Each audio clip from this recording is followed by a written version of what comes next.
Meu nome é Diego Cavalheiro e no vídeo de hoje vou falar para você um exemplo de análise conjuntural das atualidades que estamos vivendo. Esse tipo de análise é fundamental para quem quer investir bem, porque não adianta você ter um embasamento em termos gráficos, não adianta você ter embasamento em termos fundamentalistas, dominando as informações internas das empresas, se você não sabe analisar o cenário que está em volta, as possíveis adversidades que podem surgir e os fatores positivos que podem alavancar suas estimativas e previsões. Então, irei falar sobre 7 fatores fundamentais da conjuntura atual, como eles interferem no mercado, positivamente ou negativamente. O primeiro deles é a guerra comercial. A guerra comercial tem sido noticiada tanto em veículos especializados do mercado, quanto também em jornais mais gerais. Isso consiste em uma confrontação entre Estados Unidos e China por influência geopolítica, bem como influência comercial no mundo. A China é a segunda maior economia do mundo, os Estados Unidos é a primeira. A guerra entre os dois, ela consiste em uma briga por território no mercado internacional. E isso é feito por meio de taxações a exportações e importações e também a políticas de incentivo ou restrição a determinados setores produtivos. Por exemplo, se Estados Unidos exporta muito automóvel para a China pode decidir que não vai importar tantos automóveis, vai passar a tentar produzi-los internamente. E isso faz com que os preços dessa mercadoria a nível internacional se modifiquem de uma forma considerável, já que são dois barões do comércio. Então, a guerra comercial ela é negativa para o mercado de forma geral, porque quando esses dois grandes influentes no comércio internacional passam a restringir o nível de exportação e importação, o nível de transações comerciais, todos os países do mundo são afetados, reduzindo-se a demanda por diversos produtos e fazendo, por conseguinte, com que os preços caiam. Os preços caindo reduzem as margens de lucro, reduzem as receitas e também impactam a geração de emprego. Ou seja, é uma cadeia de acontecimentos fundamentada na briga, digamos assim, entre os dois grandes barões do comércio internacional, as duas maiores economias do mundo, que ao tentarem restringir o comércio entre si, afetam a demanda e a oferta dos mesmos produtos a nível geral, no mundo inteiro. Então, é um fator negativo que vai influir no mercado. Quanto mais próximo estiver de um acordo, quanto mais próximo estiver de uma negociação bem sucedida, mais o mercado vai reagir bem. Ou seja, quando existem reuniões entre pessoas influentes da China e pessoas influentes dos Estados Unidos, ligadas ao governo, ligadas à política fiscal, monetária e econômica, quando esses dois entes se reúnem, visando renegociar os tratados dessa guerra, visando renegociar as medidas, isso faz com que o mercado se acalme um pouco mais e passe a ter mais otimismo. Agora, quando algum dos países, ou ambos, anuncia novas taxas, novos impostos sobre importações, quando anuncia que vai investir mais internamente em determinados setores que são dependentes do ambiente externo, isso tudo faz com que o mercado se torne bastante pessimista e retire um grande volume de capital da renda variável. O mundo inteiro é afetado com isso. O segundo fator importante é a reforma da Previdência. Agora estamos falando de um fator essencialmente interno da economia brasileira. O primeiro é de esfera internacional, esfera mundial. Agora esse depende mais do Congresso Nacional, do Poder Executivo e também da mobilização das mídias e do povo. Como você pode acompanhar facilmente, a reforma da Previdência já foi votada na Câmara dos Deputados e também já foi votada no Senado em primeiro turno. Falta apenas votar o segundo turno no Senado para depois a sanção presidencial. Ora, a reforma da Previdência, você já deve saber, depois de tanta maturação do debate, que é fundamental e indispensável para a reorganização das contas públicas. Isso fará com que os investidores olhem para o país com olhos mais otimistas, sabendo que o seu dinheiro estará em um ambiente de negócios mais estável e mais previsível, já que o governo terá suas contas mais arrumadas e tenderá a não buscar aumentar tanto seus impostos, a buscar não se endividar tanto, já que ele conseguiu reduzir suas despesas. Então, a aprovação da reforma da Previdência é extremamente positiva para o ambiente de negócios brasileiro e vem caminhando para isso. Agora, existem nuances dentro desse mesmo tema que podem dificultar o efeito positivo. Quais são? Os constantes adiamentos da votação da reforma, já foi adiada na Câmara, já foi adiada dentro do próprio Senado, foi adiada recentemente em relação ao segundo turno da votação. Então isso tudo vem trazendo pessimismos transitórios ao mercado, até que ela seja de fato aprovada. O terceiro ponto é a recuperação do PIB brasileiro. Os dados econômicos mais recentes têm apontado redução da inflação, até mesmo surgimento de deflação em alguns trimestres, alguns meses. Tem apontado leves perspectivas aumentadas para o crescimento do PIB. Tem apontado aumento do nível de emprego também. Vários indicadores mostrando esse tipo de movimentação da economia brasileira. Ela vem em ritmo lento, mas vem apontando recuperação. O que deixa ela tão lenta? Basicamente, o engessamento em colocar para frente várias reformas estruturais.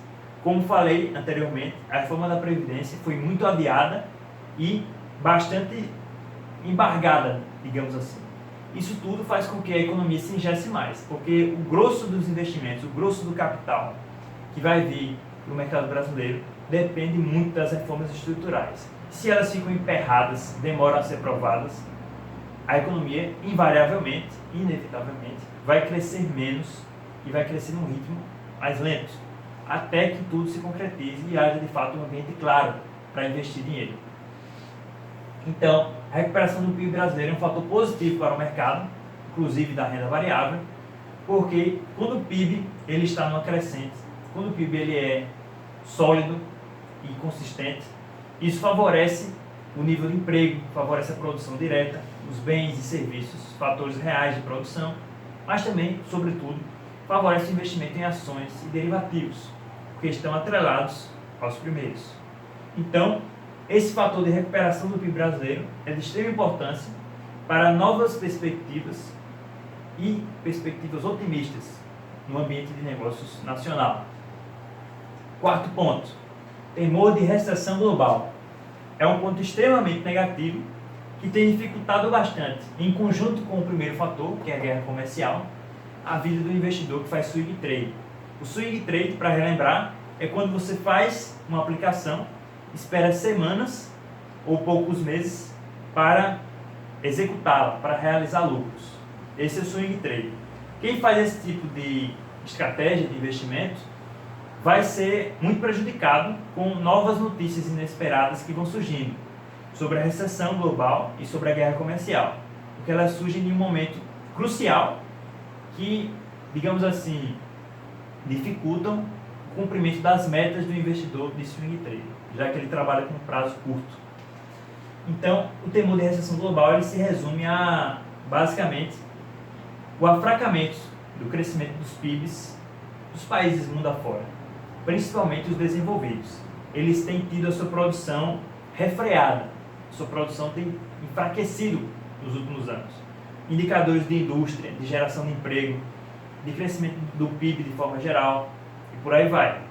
Isso tem feito com que eles, inclusive, reduzam suas taxas de juros para tentar rebalancear a economia, porque quando reduz a taxa de juros, o custo de capital fica menor. Só que isso não é tão suficiente, isso apenas atenua o problema. Ou seja, o temor de recessão global, que vem com base nesses indicadores que citei, ele acaba tirando o ímpeto do investidor de renda variável. Imagine você como se fosse um investidor.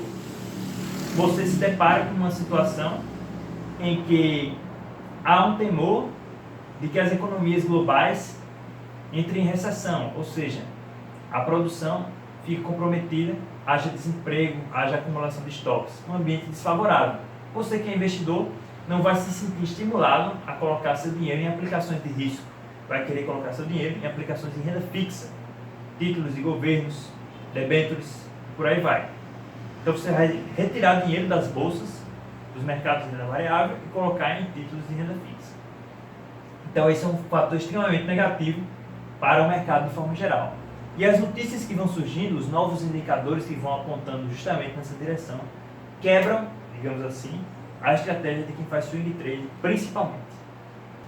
O próximo fator é o impeachment de Trump.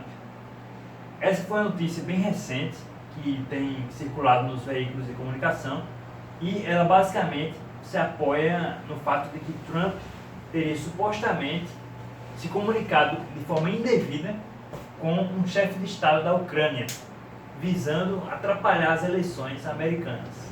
Ele basicamente pediu que o chefe de Estado ajudasse a investigar pessoas ligadas ao candidato de oposição mais provável, que é Joe Biden.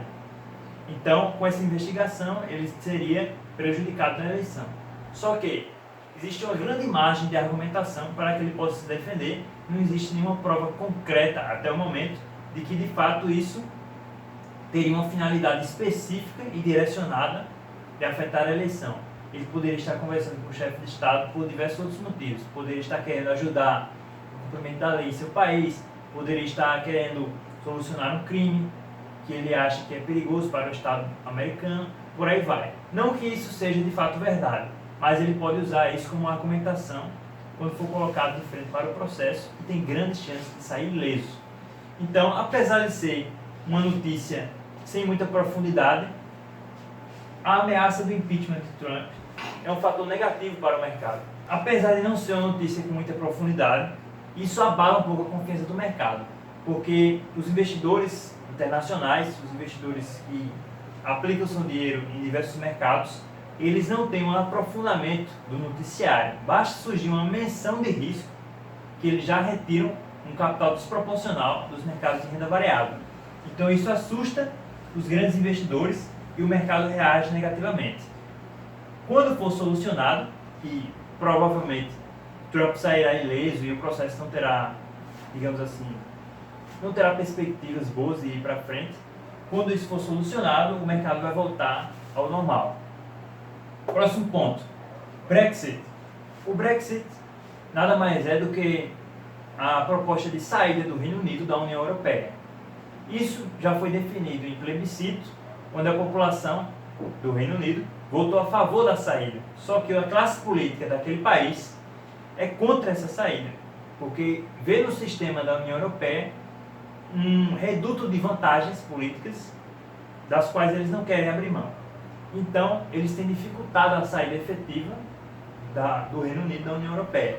O novo primeiro-ministro, Boris Johnson, é a favor da saída, só que ele não tem apoio do parlamento.